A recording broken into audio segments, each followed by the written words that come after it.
A 34-17 win yesterday in Chicago, 5-0 in the division, a franchise record 13th win in a single season. Also, 7 road wins in a single season. That also is a franchise record. 7-0, by the way. This team really, I think, needed to come out yesterday and quiet all of the doubters. And I don't care how good or bad or indifferent Chicago is to 2024.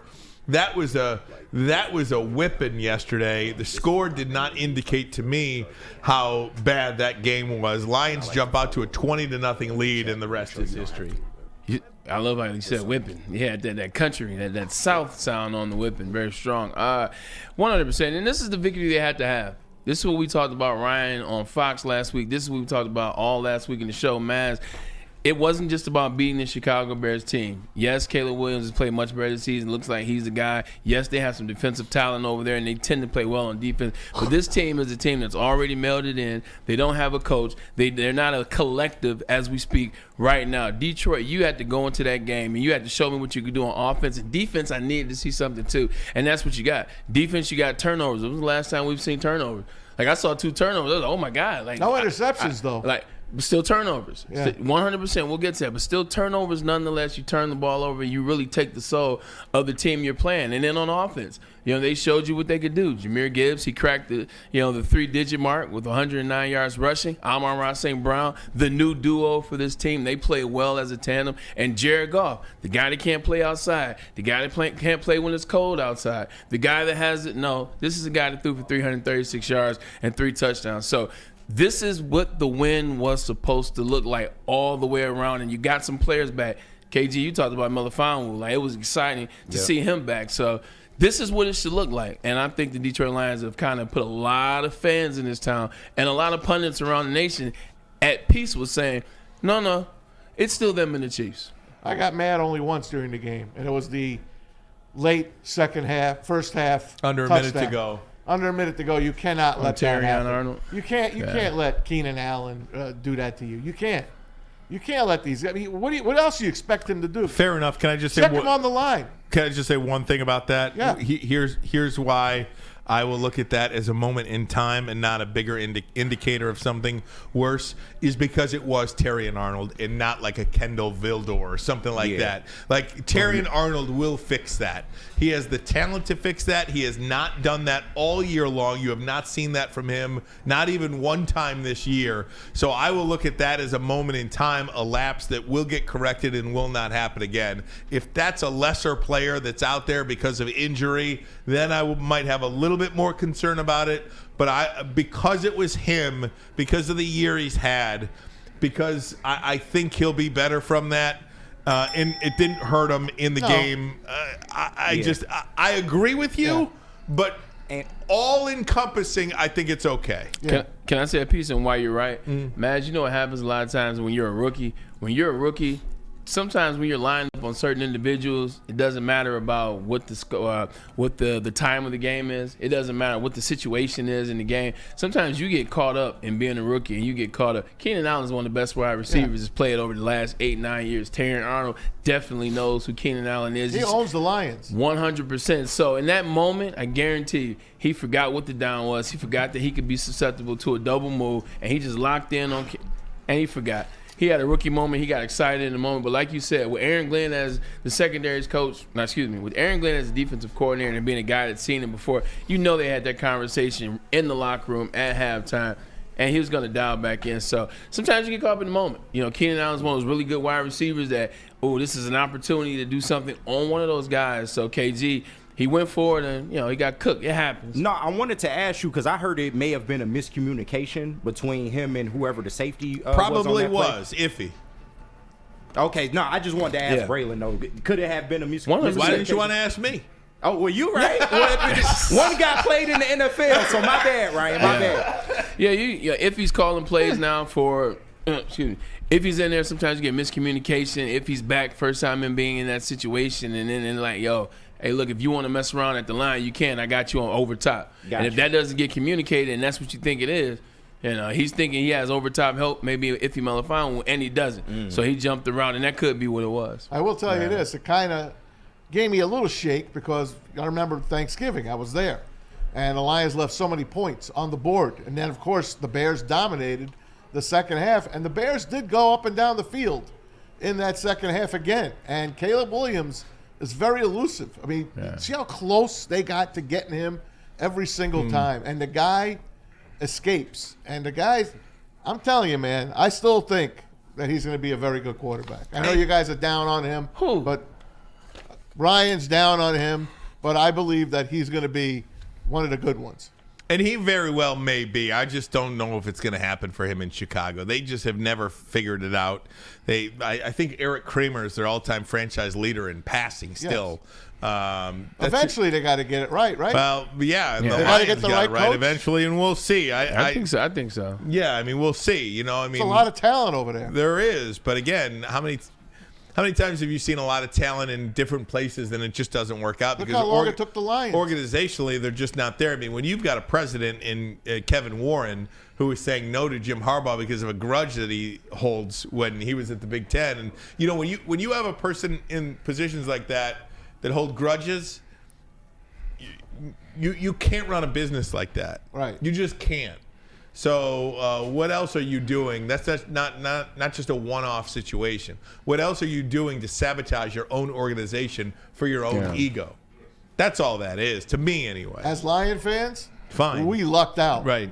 We lucked out for them getting the coaching staff that they had. No doubt. Because that's a team that could have been very competitive this year. 100%. It's crazy. Their defense is better last year than it is this year. If you look at the Lions' defense, though, guys, I mean, I think there was a bit of a freak out. In their first 12 games this season, the Lions held their opponents to 16.9 points per game.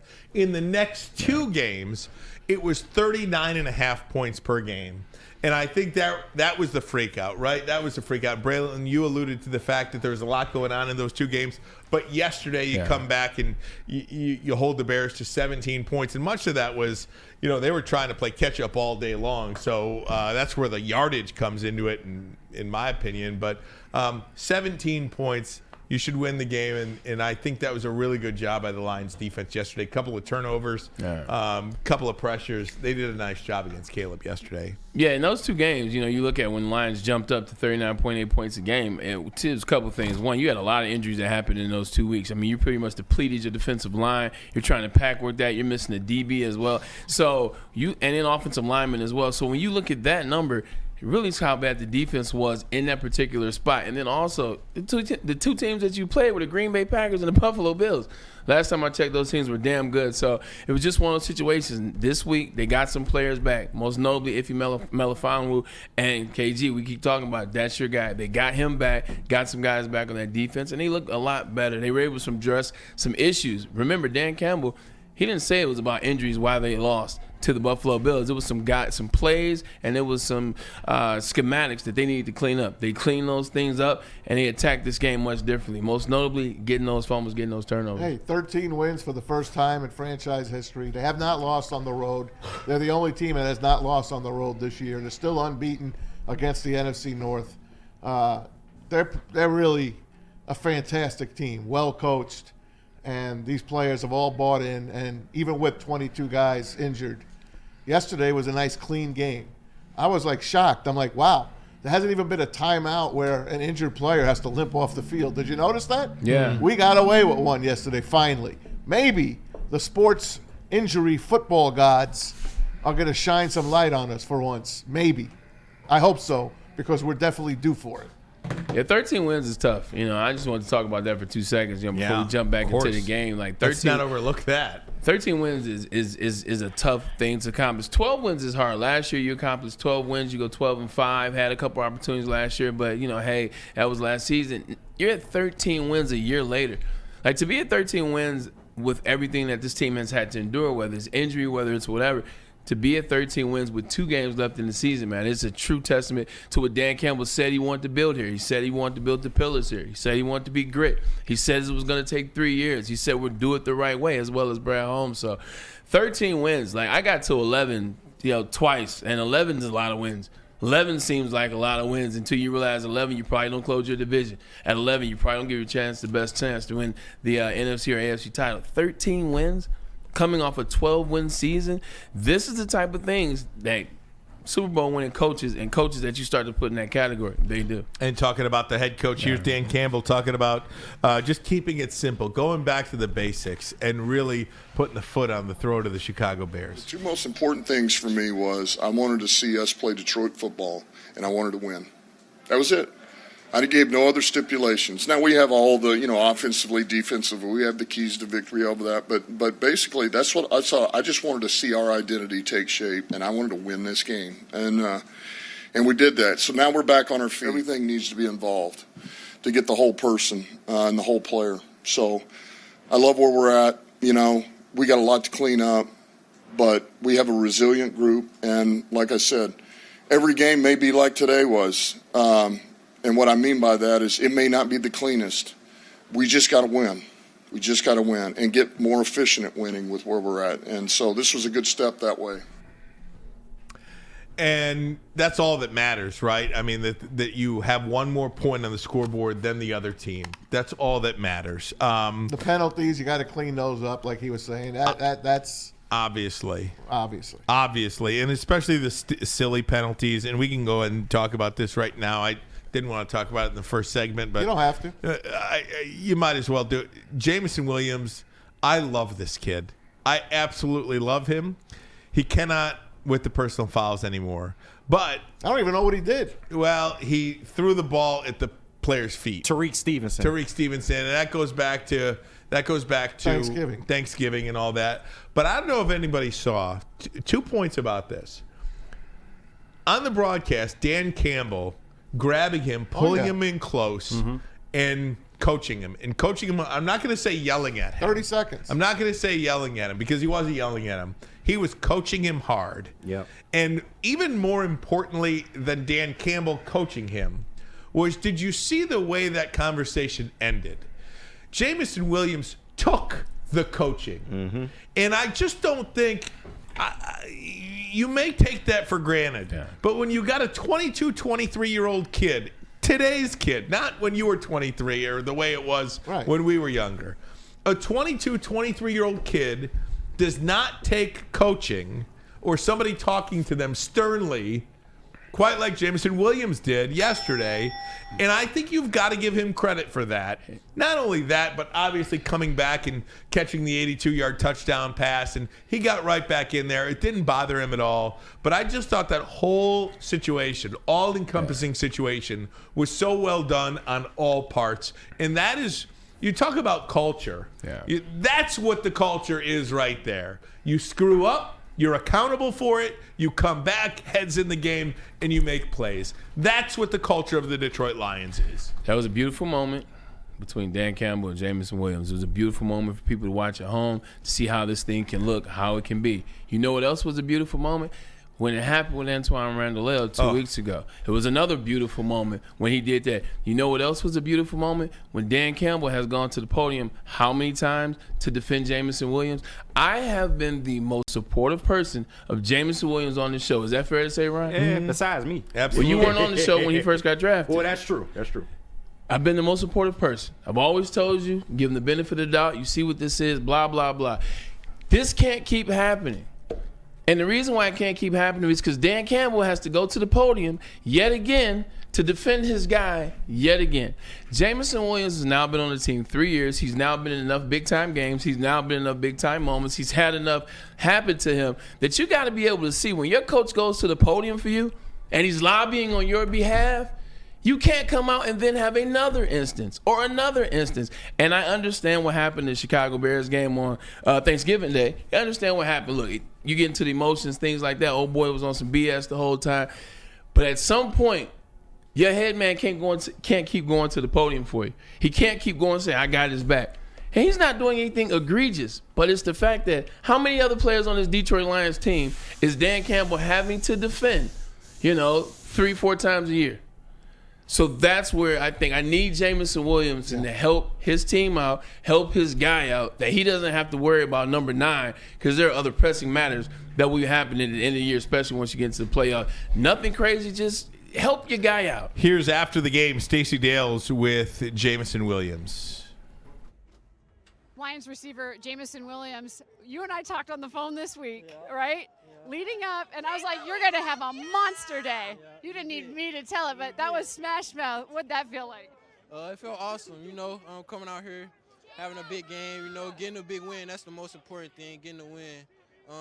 We just on to the next. We got Monday night versus San Fran, so we really focus on that. We're going to get a couple of days off. It's Christmas this week.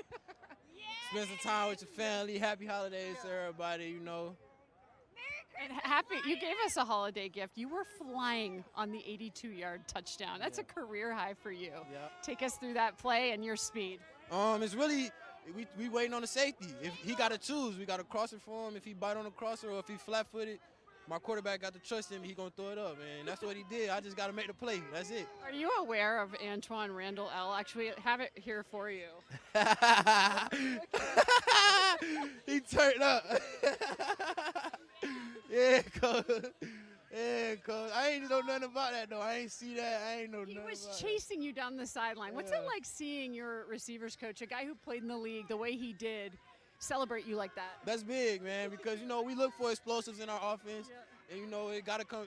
I ain't going to say it got to come to our room because our running backs, our tight ends, even our quarterback can get it for us. Explosives kind of win the game for you. So that's one of the plays, it was early. And I guess he, gave the team the juice. You see Coach. You see everybody on the sideline. So it was big for us. It was so impressive. You said you guys would be next man up without David Montgomery. Such a loss, J-Mo, for now. But how do you feel about the way you guys ran the ball and guys like you just took over in this game to put those points up on the board? I feel like we still had a good game. Rushing, we still had 100 yards. I don't know what our average is per game, but I feel like that's a great game for us. We played 3 running backs, 4 I think. So like I said, Coach got his faith in his guys, and he know that our running back room, everybody is talented. So with Demo being down, it's just another man up. He's gonna make the play. You said biggest piece on the board, Jared Goff, to me this week. Why has he been so calming for your offense? I mean, you just see what he just did today. 336 yards, 3 touchdowns. He put up, I don't know how many points we had, 475 yards of offense. He did that. We just working with him. Keep it going. Enjoy the win. Thanks for stopping. Thank you. I'm a 45-year-old man, married, 2 kids. The hair on the back of my neck stands up when I hear this kid talk. I mean, and that Antoine Randall L moment was, that's what sports is all about. You got this guy who played in the league 9 years, Super Bowl champion, coaches him real hard. It's like your kid out there. He does something good, and you're so proud of him, and you share that moment with him. I'm glad Stacey Dale showed Jamison Williams that clip of Antoine Randall L. I mean, if you don't love this player, if you don't love this team, that ain't his fault. That's a huge deal. I'm telling you. Speaking the gospel. Thank you. It's just incredible. Yeah, 100%. This team has stayed with him. He's been a great kid the whole time. Just finding that finality he has to do, but he is. And I think what's so great about that moment, what her showing him is you got a authentic, genuine reaction from him. So the fans at home can see what Coach Randall means to him, see how and tight-knit this team is. So that moment was dope. And James, you got to send your hat out to him. That boy was booking on that play. Yeah, great play. Pretty darn cool, man. How about Jared Goff? And I know we got time to talk about him, but when it comes down to it and the MVP vote comes down, he'll probably be 5th or 6th. And it's just because, I don't know, he doesn't get the respect that he deserves. Yep. To me, what he does every week for this team, that's, to me, an MVP. He is the leader of this team. Listen to J-Mo throwing his stats out, throwing his quarterback stats out. Listen to Detroit, how they've, even at the Red Wing game tonight when Braylon is going to be there, you're going to hear Jared Goff chants. I don't get it, really. I know Saquon's having a great year. Lamar's having a good year every year. Someone even brought up Jalen Hurts. I almost threw up when I heard Jalen Hurts' name come up. Not this even. guy, If you're going to give an Eagles player the MVP, it's Saquon Barkley. Right. Yeah. Josh Allen. Well, he looked like a doofus yesterday. This guy, he has a bad game against Houston. They still win that game because he just stayed in the game and kept him in the game. He's had one bad game to me. I'm not even calling Houston a bad game. It was the Tampa Bay game. That was it. Other than that, he's playing MVP football. By the way, Jared Goff, third quarterback in NFL history to produce at least 4,000 passing yards, 30 touchdowns, 70% completion percentage, and a 110 passer rating through his first 15 games. You're talking about the third in history. Pretty good. Pretty darn good. Pretty darn good. And by the way, his team's 13-2. Jared Goff has produced 5 games this season with a 70% plus completion percentage, a 135 passer rating, and 2 touchdown passes, ties him for the most such games in NFL history. History. NFL, not in 2024. In NFL history. Jared Goff has produced 70-plus completion percentage in 6 road games this season. He can't play in the cold. Right. That's what they said. He can't play in the cold. Maz was told. I was told that. I think Neil told me. Yeah. He can't play in the cold. These aren't franchise records. This is NFL history. That's funny. Yet he will not even come close to winning the MVP. Let me ask you a And question. that's fine, because what do you say about I award? couldn't care less Who gives about a awards. damn? But let me ask you a question. This isn't me trying to be, rain on the parade or anything like that. It's just a real question. Who do you want him to jump in front of? Saquon Barkley is in danger of breaking Eric Dickerson's records, which lasted for 40 years. Well, if do you you give want him to supplant Josh Allen, Yes. who just came in here and beat you? I understand, man, but just came into Detroit, put up a hell of a day, and beat you. And oh, by the way, they're second in the AFC. Patriots almost beat them yesterday. Okay. Who Last else? place team. The Bills. Who are their offensive skill players? You gonna give James Cook all that credit? I don't care. Exactly. He's having a great year. I would say this. Lamar Jackson? Lamar Jackson's numbers almost have never been done before, especially look over a 2-year period. So I'm not saying Jared Goff isn't ridiculous, but I'm saying, Larry, you're getting mad he's not Okay. supplanting those 3 numbers. The only guy I'd put in front of him right now is Saquon Barkley. That's it. Here's Not Josh Allen. Here's about that though. Saquon But Barkley. they're 12-3. I put Lamar in front of Goff. Because this has been such a quarterback-driven award. Yeah. If Saquon Barkley to me is the MVP. He has completely changed that team. I just don't know if he'll get it because He's a running back. it is an exclusive quarterback award now. For my money, I mean, you could take any. If Buffalo doesn't have Josh Allen, are they? No. No. Right. If Baltimore defense doesn't is- have that Lamar defense is Jackson, are horrible. they? No. They normally- if Detroit doesn't have Jared Goff, are they? No. No. Maybe. No. But they Unless normally they had Baker give it- Mayfield. They normally give it to the best player on the best team, Yeah. and that would be the Lions at this point. They're the best team in the NFC, and Goff is quarterback. Either way, I hate talking about the MVP because Guess what? It's such They a ain't Cam nothing Lakers to award win me. Coach of the Year either. Hey, and He's not. And don't Kevin O'Connell and don't might. sleep, because somebody else just might get into this MVP, deservingly so, if his team makes the playoffs. Joe 100%. I think. Joe Burrow. Yes. Dang man. Yep. He won't make the playoffs. Because of the 2 losses that happened last week. My They kid control their own destiny. last night, Dad, can Joe Burrow win the MVP? I don't think so, honey. Why? She almost broke down to cry. She loves Joe Burrow. Why? Why season. isn't he the MVP? I'm like, is this not his year? Guys, we'll take a break when we